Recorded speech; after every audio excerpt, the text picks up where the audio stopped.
20 janvier. Qu'ai-je méprisé? Lorsque Jésus fut arrivé à cet endroit, il leva les yeux, le vit et lui dit: Zachée, dépêche-toi de descendre, car il faut que je m'arrête aujourd'hui chez toi. Luc 19, verset 5. Père, aide-moi à ne pas mépriser ce qui est petit à mes yeux, afin que je ne sois pas comme Goliath qui a méprisé David. Permets-moi de ne pas mépriser les faibles commencements et ce qui me paraît insignifiant. Toi, Dieu, tu ne considères pas ce que l'homme considère. C'est pourquoi remplis-moi de tes pensées. Donne-moi tes yeux afin que je puisse voir. Seigneur, qu'ai-je méprisé? Montre-moi la chose que j'ai méprisée.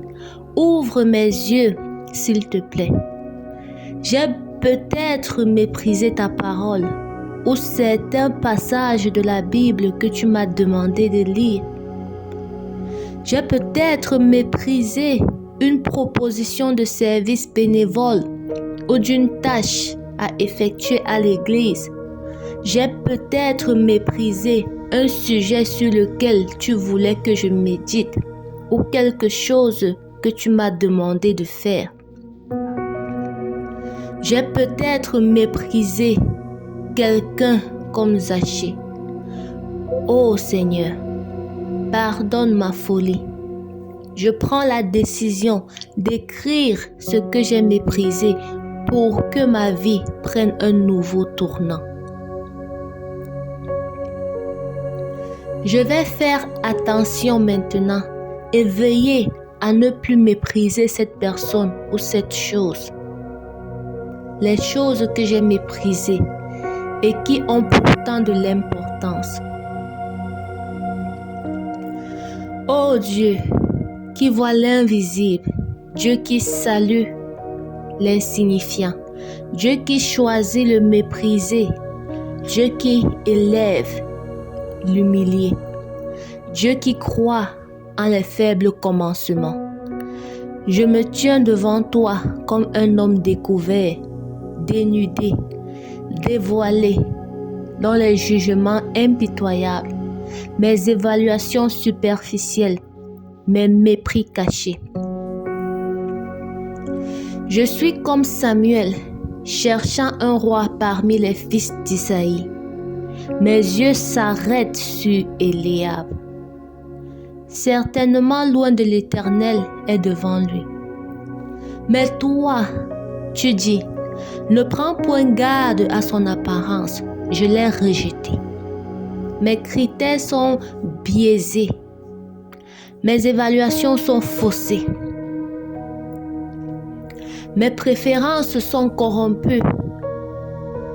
Je suis comme les contemporains de Zorobabel. Je méprise le jour des faibles commencements. Ces petits départs, ces modestes initiatives, ces humbles premiers pas. Je veux la grandeur immédiate, le succès spectaculaire, l'impact visible. Je ne vois pas le niveau dans la main de Zorobabel. Je ne discerne pas l'œuvre divine dans ce qui semble insignifiant. Et je suis surtout comme la foule à Jéricho. Je ne vois pas Zachée dans son arbre. Ou si je le vois, je le méprise. Ce chef des publicains, cet homme riche mais rejeté, ce petit homme qui grimpe aux arbres comme un enfant. Dans mon jugement rapide, je le catalogue pécheur public, collaborateur indigne. Mais toi, Jésus, tu lèves les yeux. Tu vois au-delà de l'arbre, au-delà de la petite taille, au-delà de la profession méprisée. Tu vois un cœur assoiffé, une âme chercheuse, un homme qui a couru en avant et monté sur un arbre pour te voir.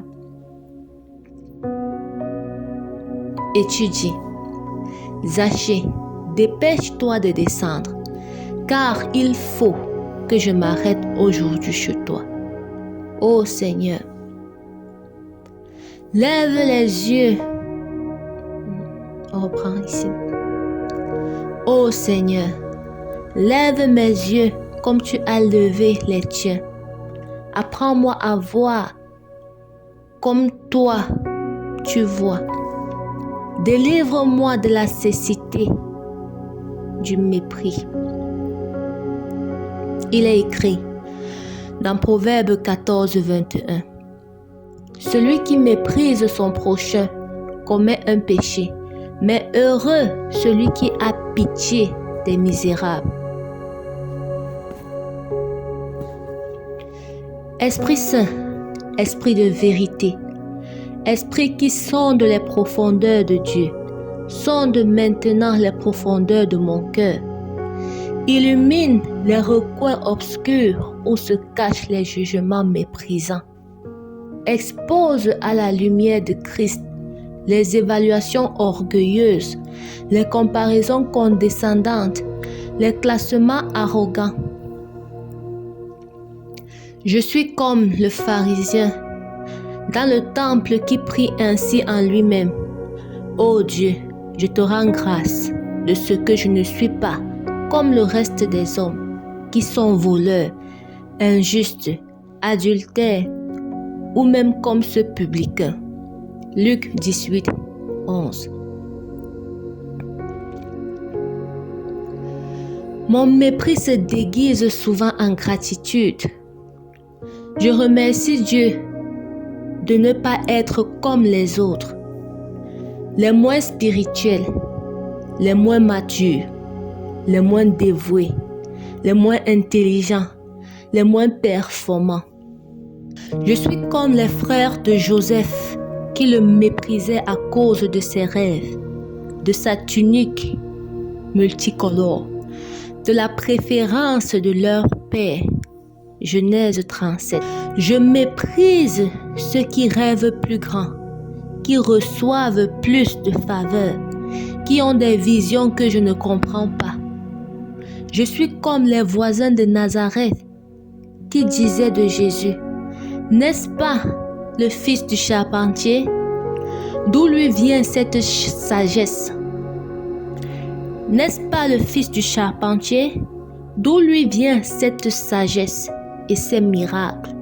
Matthieu 13, 54 à 55. Je méprise l'ordinaire, le familier, le connu. Je sous-estime ce qui vient de mon propre milieu, de ma propre famille, de ma propre église. Père, je confesse que j'ai méprisé les personnes insignifiantes, les enfants, les considérant comme dérangeants, bruyants, sans importance, les personnes âgées, les jugeant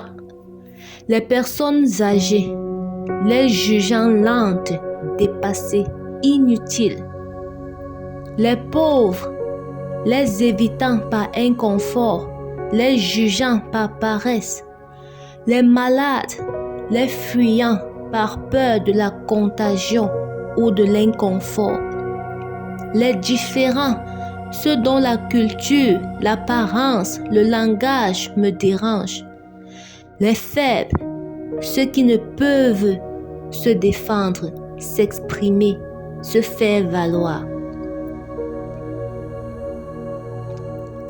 les silencieux, ceux qui ne parlent pas, ne s'affirment pas, ne se font pas remarquer, les ordinaires, ceux qui n'ont pas de dons spectaculaires, de ministère visible. Père, pardonne-moi. Pardonne cette arrogance du regard, cette condescendance du cœur, cette supériorité de l'esprit. Je suis comme Goliath. méprisant David? Suis-je un chien pour que tu viennes à moi avec des bâtons? Viens vers moi et je donnerai ta chair aux oiseaux du ciel et aux bêtes des champs. 1 Samuel 17, 43 et 44. Je méprise ce qui semble petit, faible, insignifiant, mais tu as choisi les choses folles du monde pour qu'on ne fonde pas. 4 à 5. Ôte la poutre de mon œil, enlève ce voile de mépris, guéris cette myopie spirituelle. Donne-moi des yeux nouveaux pour voir comme tu vois. Ô Seigneur, donne-moi tes yeux, les yeux qui voient le potentiel dans le présent imparfait. Les yeux qui discernent l'appel dans l'apparence ordinaire. Les yeux qui valorisent ce que le monde méprise. Pour les personnes que j'ai méprisées, je m'engage à les chercher comme le berger cherche la brebis perdue. Leur demander pardon humblement, spécifiquement, sincèrement. Les écouter, entendre leurs douleurs, comprendre leurs blessures. Je m'engage à les valoriser par des paroles d'encouragement, des actes de reconnaissance, les servir, leur rendre le quadruple de l'honneur que je leur ai volé. Je m'engage à les défendre, parler pour eux à ceux à qui j'ai mal parlé, les célébrer, reconnaître publiquement leur valeur, prier pour elles, intercéder pour leur bénédiction, leur épanouissement. En particulier, si j'ai méprisé un frère ou une sœur dans la foi, je demanderai pardon et je chercherai la réconciliation. Si j'ai méprisé un leader, je reconnaîtrai publiquement mon erreur et soutiendrai son ministère. Si j'ai méprisé un petit dans le royaume, je m'humilierai et apprendrai de lui ou d'elle.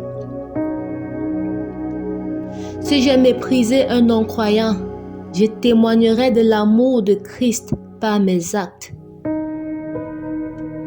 Et comme Zachée, je veux aller au-delà de la simple confession. Je donne aux pauvres la moitié de mes biens. Je veux une générosité radicale qui compense mon égoïsme méprisant. Donner non seulement de mon argent, mais de mon temps, de mon attention, de mon amour.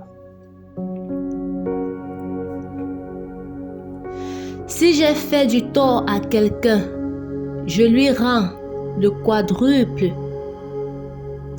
Je veux une restitution généreuse qui répare mes mépris. Rendre plus que ce que j'ai pris. Donner plus d'honneur que je n'ai volé d'honneur. Offrir plus d'amour que je n'ai donné de mépris. Père, cette repentance ne sera pas une émotion passagère, une résolution vite oubliée, un engagement général, une bonne intention sans suite.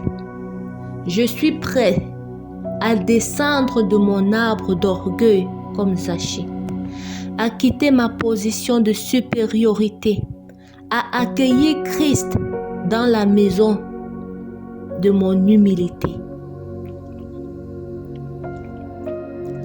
Père, toi qui as les sentiments d'humilité et de service, qui produit le fruit de la douceur, qui élève les humbles, forme en moi les sentiments qui étaient en Christ Jésus. Je veux regarder les autres comme étant au-dessus de moi, pas comme une technique psychologique, mais comme une réalité spirituelle. Vois en chaque personne un porteur de l'image de Dieu, un objet de l'amour de Christ, un frère ou une sœur en puissance, un enseignant potentiel pour moi, une occasion de servir Christ, un trésor caché à découvrir, une célébration de la diversité de Dieu. Je veux considérer les intérêts des autres comme les miens, non par obligation, mais par amour, non par calcul, mais par générosité, non pour être remercié, mais pour ressembler à Christ. Mon nouveau regard sera mon ministère. Ma capacité à voir la valeur en chaque personne sera mon témoignage. Mon refus de mépriser sera une prédication silencieuse. Je serai un narrateur comme Christ, m'arrêtant pour les hachés de ce monde, levant les yeux vers ceux-là que personne ne voit, invitant chez moi ce que personne n'invite. Et je sais que dans ces petits, c'est Christ que je rencontre. Dans ces insignifiants, c'est la gloire de Dieu que je vois. Dans ces méprisés, c'est le visage de Jésus que j'honore. Je m'attache à Christ, la source de la véritable humilité. Je me revêts de lui, le modèle parfait du service. Je me laisse remplir de son esprit qui produit l'amour, qui ne méprise pas. Et je vis dans l'espérance du jour où je verrai pleinement comme je suis vu. Je connaîtrai pleinement comme je suis connu. J'aimerai pleinement comme je suis aimé. J'honorerai pleinement comme Christ m'honore.